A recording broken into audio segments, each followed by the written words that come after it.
5, 4, 3, 2, 1. Good morning, guys. Good morning. Thursday night for us. Friday morning for you guys. Yes. So. And we're home, guys. Yeah, we're home. Camera's a little wonky. The camera's wonky or we're wonky? I don't know. Everything looks crooked to me right now. It's weird. Really? Yeah. Can't tell. I think it's okay. It'll have to be okay. Yeah. So, first of all, I apologize about the Bible study Wednesday. That was weird. I was really frustrated, guys. If you guys know, when it comes to Bible study, when it comes to Sunday service, I don't play. You know, and I literally spent my whole day preparing for it. I don't mean preparing a Bible study. I mean the Wi-Fi, electronically, looking for a place. I mean... You were outside looking for a spot. It took my whole day just to find a place for it to work, you know, because I don't play when it comes to Wednesday Bible study. The Wednesday Bible study is something that has been going on since my incarceration. Like, you don't miss that. If you got shanked earlier, you still got to show up for Bible study. Shut up. And it's something I don't play with. And I was very, very let down and frustrated, guys. It ruined my day, to be honest with you. I'm just being real. So I apologize about it. Nothing I could do about it. You know, I tried. You know, and it wasn't about setting up the phone and just, oh, it doesn't work, let's cancel. I had the laptop, microphone, USB microphone. I had a lights set up because I knew it was going to get dark outside. I had stuff plugged into my SUV, you know, just to keep the electricity going. It wasn't just popping the phone on and just having a Bible study, because I had to go through the computer in order to stream to Facebook and YouTube live, you know, and man, it was and then on top of that, rough. And then on top of that, trying to just catch our breath out there and just, you know. Yeah, it was really hard, guys. Hard. And like I said, I apologize. But we'll continue next week with Titus part 1.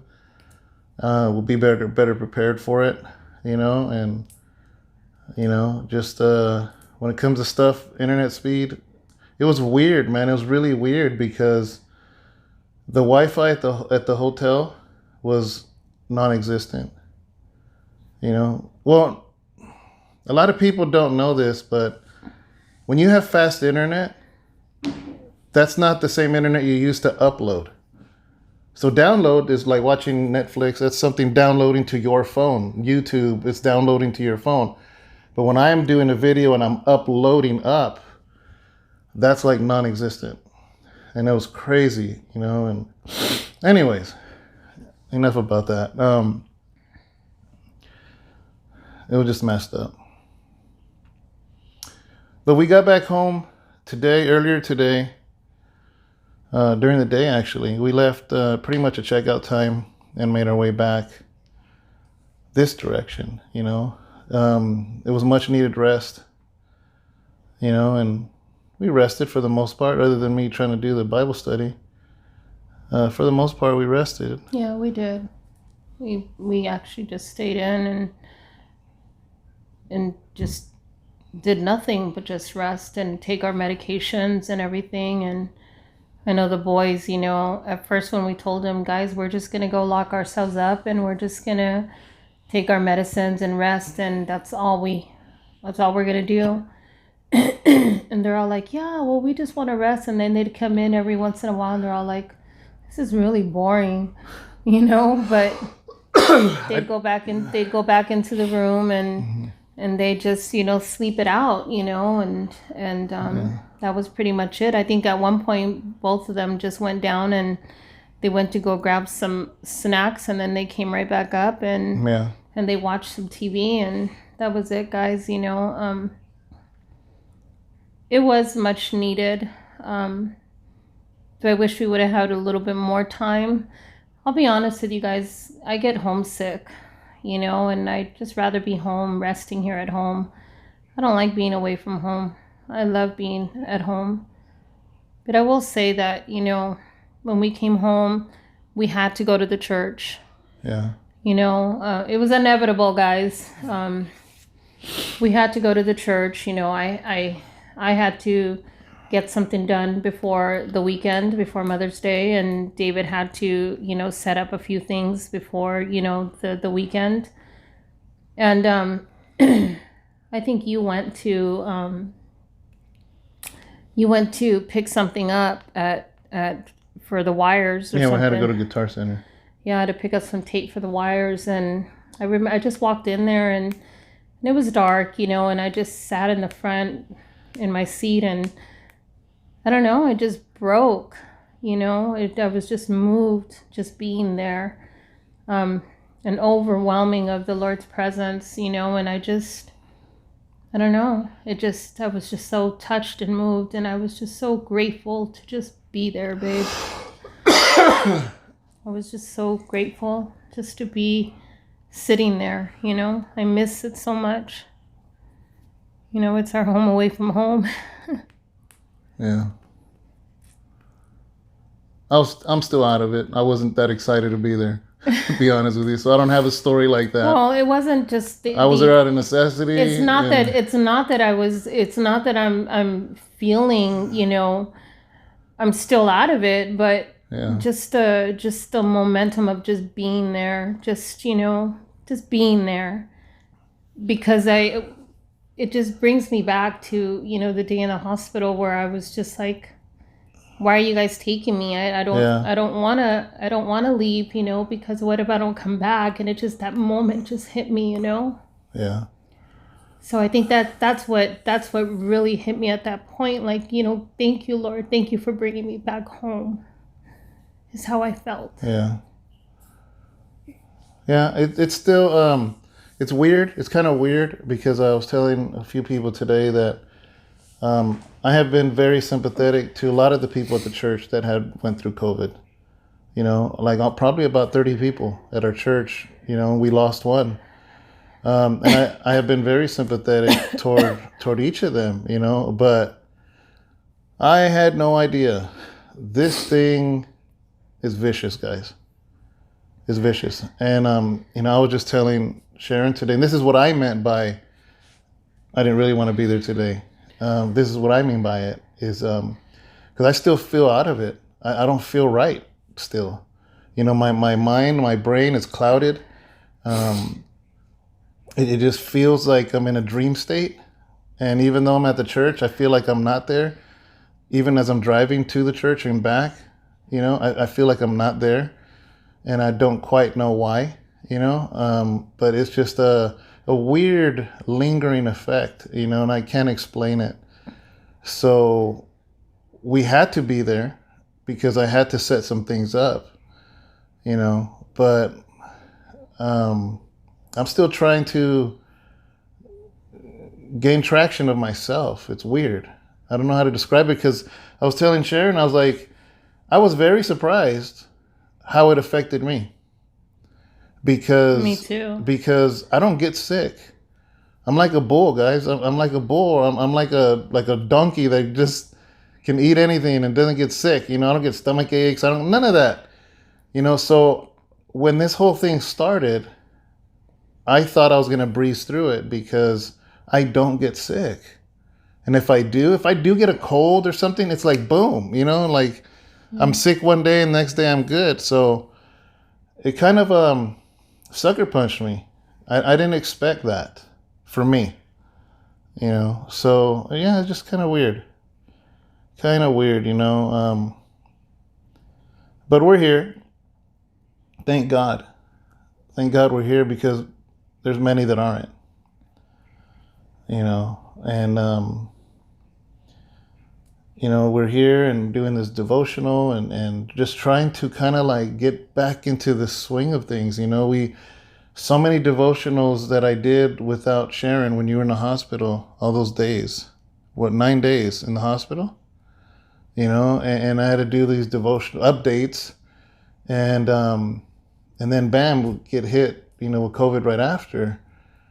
And it just feels like, man, I like when you're a kid and you're trying to get into the jump rope and your friends are swinging and you can't find how to jump in. It's this weird feeling is how I feel. Like I don't know where to jump in, And I just feel like I had this whole month planned out with so many things. Yeah, you did.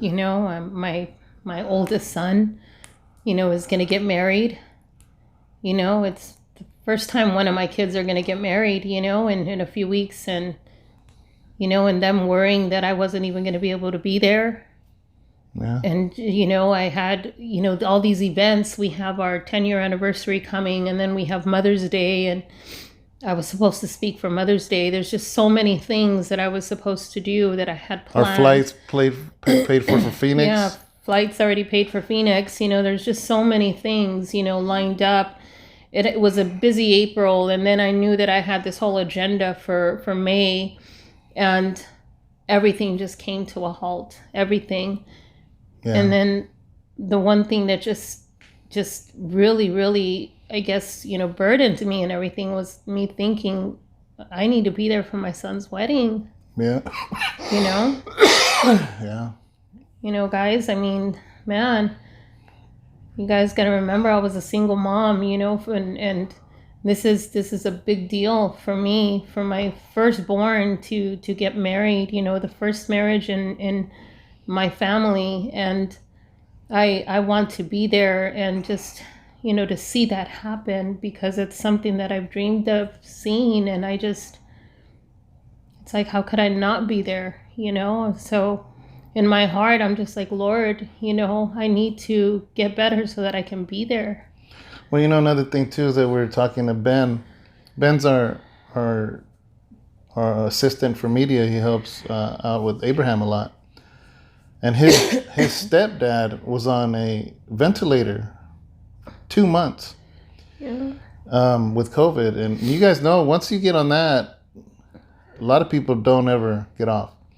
So it was a miracle, the fact that he was on it for 2 months and survived. And came home. But we all knew this before. This next part is the part I just found out today. Is that... Sorry. Is that he had COVID, and by the time he went to the hospital, he had pneumonia. And because he went in, by the time he got pneumonia, he had to be put on a respirator. And for 2 months, he was out. Okay? So it brought it deeper, the reality, that they told Sharon, if your husband hadn't brought you in today, and you would have waited a little longer, we would have had to have put you on a respirator. And that man went in maybe a day or two in the time period of how Sharon was, and he lost 2 months of his life. So it could have easily been that, first of all, if Sharon would have gone late, she would have never came out of it. Or she would have went in and woke up in July and missed her whole son's wedding. See, that the realities of that hit when Benjamin told me that. And that's if you would have came out of it. So guys, again, don't play with your lungs. Do not play with this thing. So I guess that's why it's so heartbreaking when I see people that I love and people that I know who just like, they don't take it, they take it so lightly, and they just, they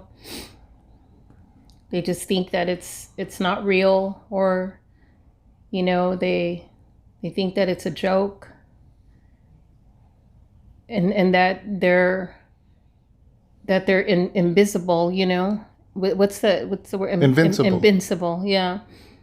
That it can't happen to them or their families, and the thing is that it's real, and it doesn't discriminate against anybody. You just gotta stop lying to yourself. We just gotta be healthy, guys, and just trust in the Lord. Because the Lord doesn't say that we're not going to go through things. We just have to trust in Him when we do, and we got to rely on Him when we do. He's our strength when those moments come. He's our strength. He's what truly pulls you through in every situation, in every circumstance. Because if it wasn't me crying out to Him and just relying on Him and just saying, Lord, I just need your strength today. Just today, not tomorrow, not yesterday. I just need your strength right now, this moment. I don't care an hour from now. I don't care 2 hours from now. I just want your strength right now at this moment. It's what I need right now. And that's all we can rely on, guys, is Him.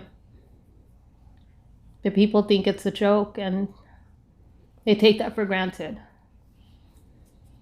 Yeah. So I don't have a verse, but I did want to talk about this. Why I chose Titus. I wanted to talk about that. I'd like to know why. Originally because we had just finished the study of glory. When heaven invades earth, I was like, I really want to get into the Bible, dive into the Bible.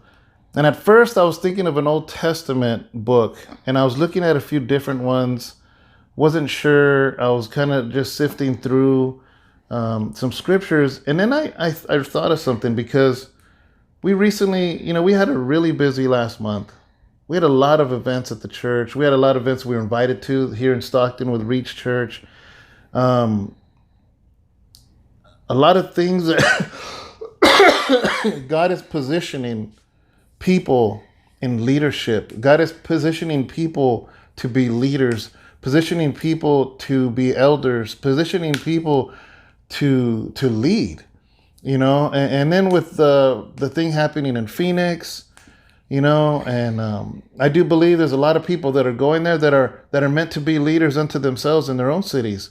And that's why God is prompting them, even though they live states away, to get over there.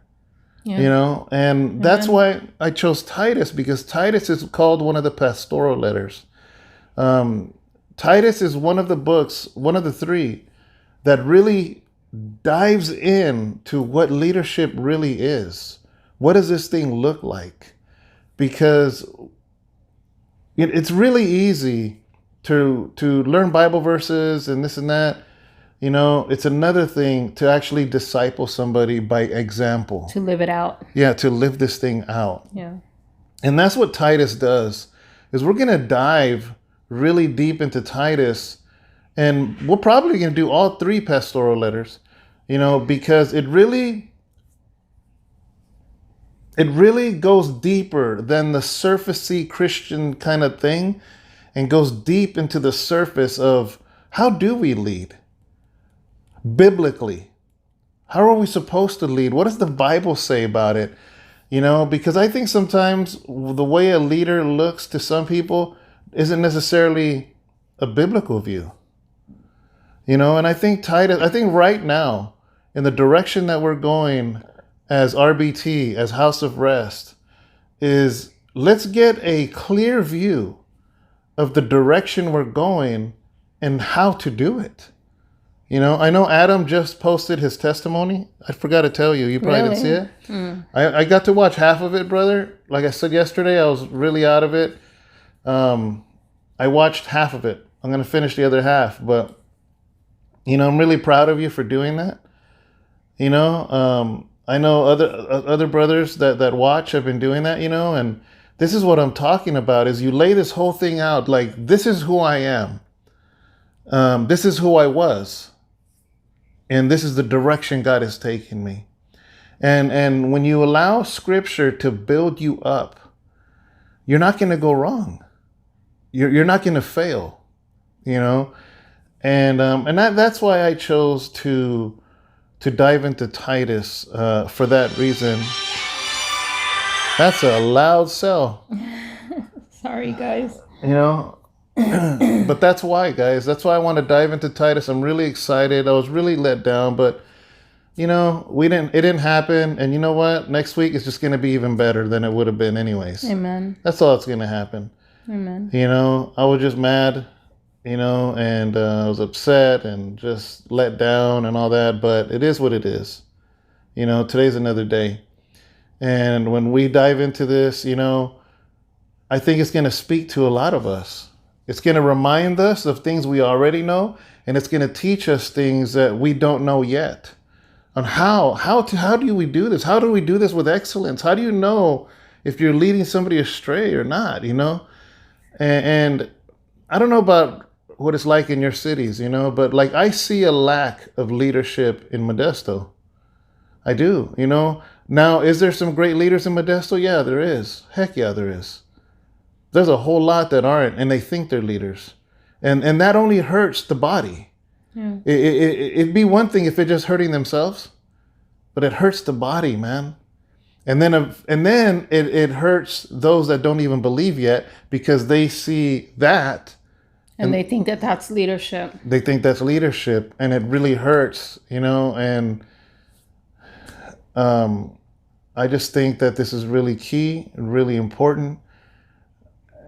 And it's going to help us. It's going to help us see through. I want it to be one of those studies where once you see it, you can't unsee it. Yeah. You know? Well, I think it's so good because, you know, when you got a lot of new Christians who fall under that type of leadership, what happens is that it ends up stunting their growth and their walk, you know? And it's like you're setting them up for failure because they really never have a chance, you know? Because they only get to a certain point in their walk. And because they see that lack of leadership, they don't go any further because they see the hypocrisy. They see, you know, a lot of the when people, oh God, what is my word? Oh my God.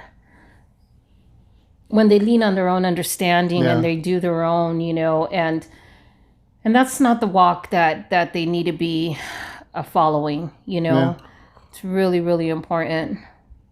So I think it's such a great book for you to share on. Yeah, you know, I liked how you said stunting growth, and I've used this example before, and I'll make it short. But like my dad is a tomato farmer, you know, and he would often say, he used to show me these patches in the field that there would be full of tomatoes, but in these certain little patches, the tomatoes would be real tiny. They would never grow to full. It's just in weird little patches in the field, and all the tomatoes are grown. And I remember him telling me, he goes, you know why those tomatoes don't grow in those areas? And I was like, why? He goes, because they're salt patches. There's just salt in the ground. He goes, it just happens. We don't know why. It just happens, you know, just something that happens. He goes, and where there's salt patches, the tomatoes are stunted in their growth because it's the salt mixed with water, and it doesn't nourish the tomatoes right. So the seeds don't go down and I don't know about the seeds. I just the fruit itself doesn't grow. I'm not sure about the roots, but the tomatoes look like the cherry tomatoes, and they're not supposed to be cherry tomatoes. So in the same way, I would ask you got to be careful where you plant yourself. Yeah. In your church, your Bible study, the people you hang around with, I don't care if they say they're Christians or not. It doesn't matter. You got to make sure that you're not on salty ground in the sense where it's going to stunt your growth.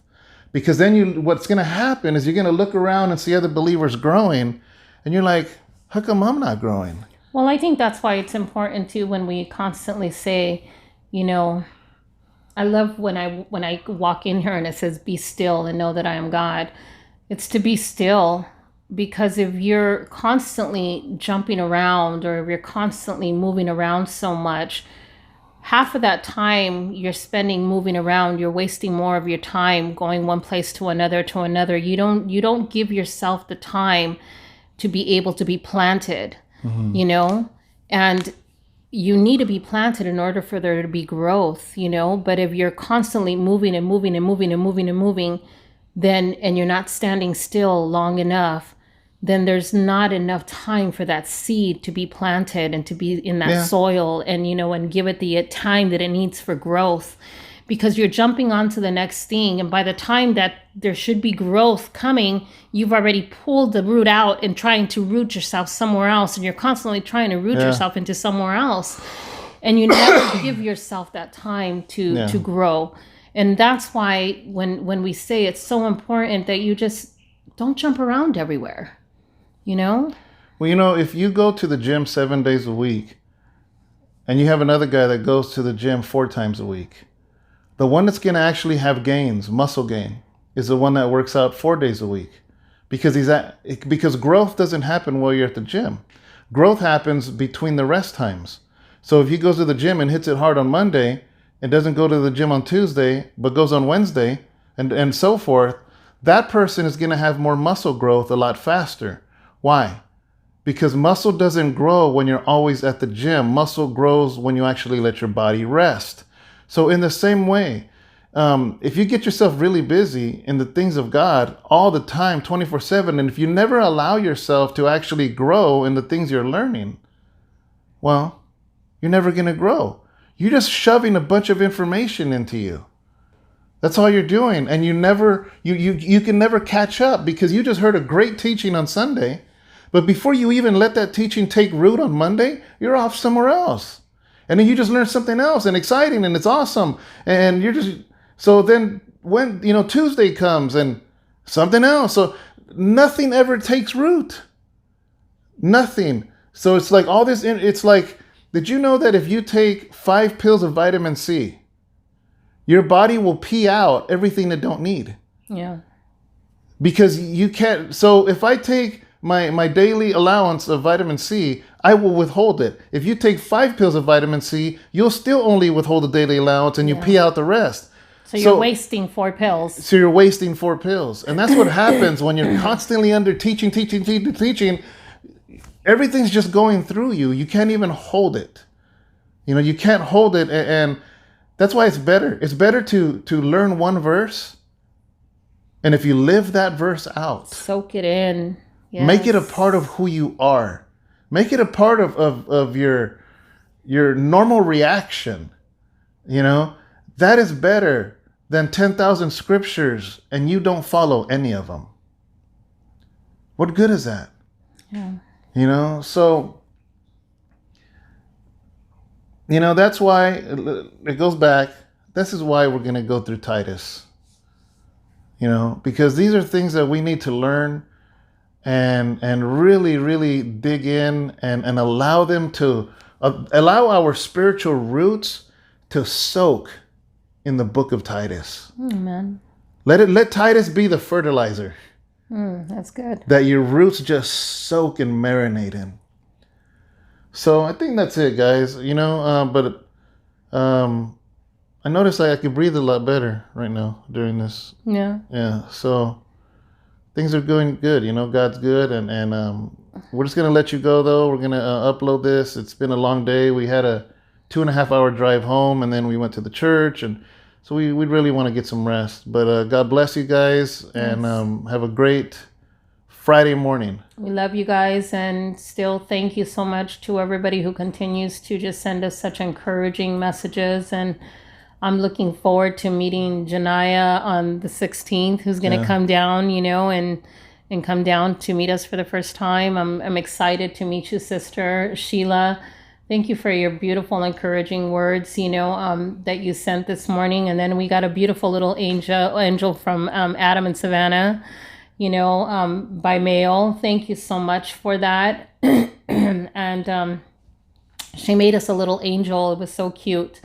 And just everybody who continues to just, check on us. And we're just so grateful. We're grateful to be part of a beautiful family who is just so united and just so encouraging to one another. And we just love you guys so much, man. I really don't know where we'd be without our family. We love our family so much. We love all you guys. So guys, have a blessed day. Enjoy your coffee.